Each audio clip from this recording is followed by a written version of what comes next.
January 1945. Nazi Germany is on the back foot. The Allies have successfully managed to liberate Paris and Rome from the Axis powers and are just weeks away from putting their feet on German soil. On the Eastern Front, the Soviets are rapidly moving westwards, exacting their revenge on the Nazis, pushing them out of Poland and looking to go all the way to Berlin. But on the way, they stumble across something they weren't expecting. They're confronted with a scene of unimaginable horror. They discover Auschwitz.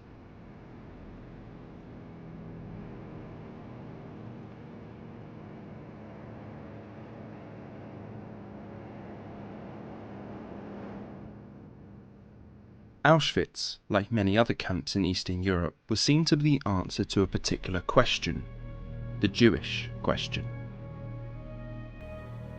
The Nazis had made no secret of their hatred towards people of the Jewish faith. Hitler himself, as far back as the 1920s, had been proclaiming Jews as being the reason for all of Germany's woes in his book Mein Kampf. Throughout the 1930s, when the Nazis came to power, anti-Jewish aggression kicked up a gear with a series of boycotts on Jewish business and stores. In 1938, the most blatant of attacks happened with Kristallnacht, known as the Night of Broken Glass, where hundreds died and some 30,000 Jewish males were arrested and sent to concentration camps. It was in these camps that Nazis began to perform their final solution to the Jewish question: the complete eradication of Jews. Located around 50 miles away from the historic city of Krakow, Auschwitz was originally designed as a military barracks for the Polish army. By the time the Nazis had invaded Poland, it was abandoned. So many Poles and Jews were arrested that the prisons were filling up. In 1940, the Nazis decided to use places like Auschwitz to hold more prisoners.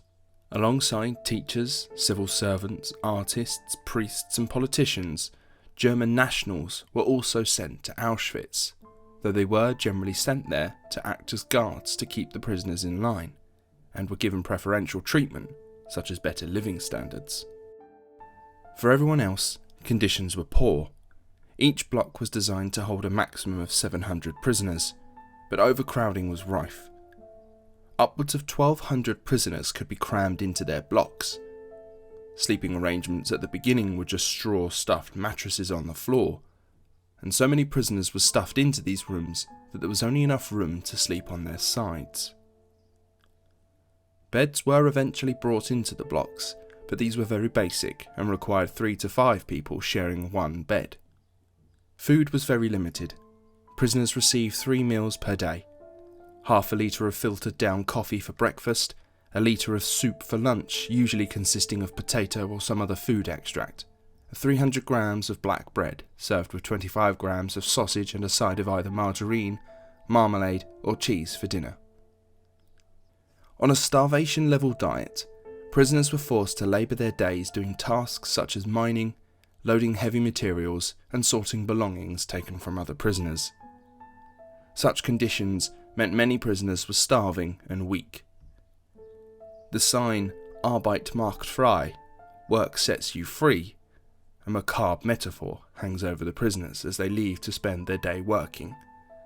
Here a band would play music while prisoners came and went, in an attempt to calm them and keep them working in a rhythmic manner. By 1941, Auschwitz was changing. No longer would it be a concentration camp.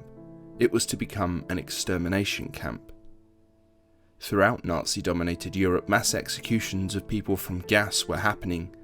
Carbon dioxide from the backs of trucks was the standard procedure.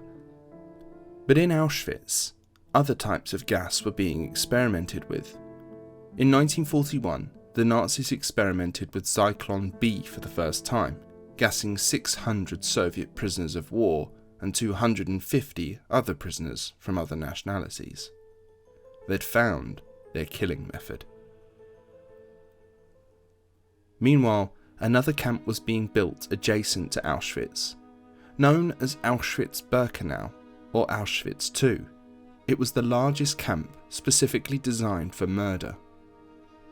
Designed to house between 100 to 200,000 prisoners, Auschwitz-Birkenau was a cramped and squalid place.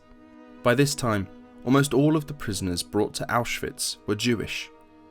Whole populations of Jews from countries such as Poland and Hungary were brought to Auschwitz, packed on trains so tightly they could only stand and gasp for air the whole way.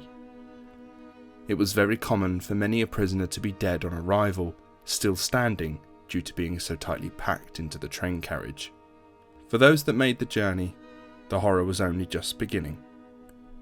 Upon arrival, prisoners would spill out onto the ramp, where any belongings would be confiscated from them. Then the selection would begin. Women and children would be separated from the men. An SS doctor would divide prisoners even further into those who could work and those who couldn't. Those deemed unfit by the doctor would be sent almost immediately to the gas chamber, or worse, would be met by the infamous Joseph Mengele. For those fit to work, their hair would be cut off. They would be given their striped uniforms with badges indicating their status or nationality and sent to their new living quarters. These quarters were cramped and squalid. Hundreds of people would be crammed into these huts, many so tightly packed into the sleeping bunks that they had to hug the person next to them just to fit. These huts were for the most part not heated. Only a few would have a small wood-burning stove in the middle, inadequate for heating the hut in the winter, causing many people to die from the cold. They lacked proper ventilation too, meaning they became sweat boxes during the summer months, a place rife with disease. The working day started at 4:30 AM in the summer and 5:30 AM in the winter. After a lengthy roll call that could be prolonged if a prisoner was missing, the work would begin. At the end of the 14-hour workday, prisoners would be marched back for a roll call, oftentimes carrying those that had died during the day so they too could be accounted for. For those living in these hellish conditions, it might have seemed as though there was never going to be an end, but there would be. For many that freedom came in the form of death, but for those who despite everything were still alive, that freedom would come in January of 1945. In the final days of Auschwitz, aware that the Red Army was close, SS guards attempted to destroy documents on bonfires. The gas chambers and crematoriums were dismantled or destroyed in an attempt to hide the evidence of what had happened there. Prisoners that were fit enough were force-marched out of Auschwitz to other camps still operational. Around 9,000 prisoners were left, deemed too sick or frail to make the trip. They were expected to die, taking their stories to the grave. Luckily for them, the Russian Red Army was days away. When they reached Auschwitz, they were completely bewildered by what they were seeing. Skeletons roaming the camp, initially scared of the incoming army, but were put at ease when a Russian army officer explained that he was there to liberate them, and he too was Jewish. They saw what they could only describe as giant pyramids made up of clothing, shoes, pots, suitcases, and human hair. Of all the camps operated by the Nazis during the Second World War, the bloodiest was Auschwitz. Of the 1.3 million people sent to Auschwitz, 1.1 million of them would die. After the camp was liberated, the question of what to do with it was asked. It was decided that it should stand forever as a stark reminder of the depravity man can stoop to. Within a year, former prisoners of Auschwitz were heading back there to tell their stories to government officials. By 1947, it was officially opened as a museum. Its very first tour guides were almost all former prisoners of the camp. Being able to tell their stories in its truest form may have been some form of therapy for them. Those who do not learn from history are doomed to repeat it. Auschwitz is visited by millions of people every year, reminding us of the suffering that can occur when we lose our humanity and see others as less than.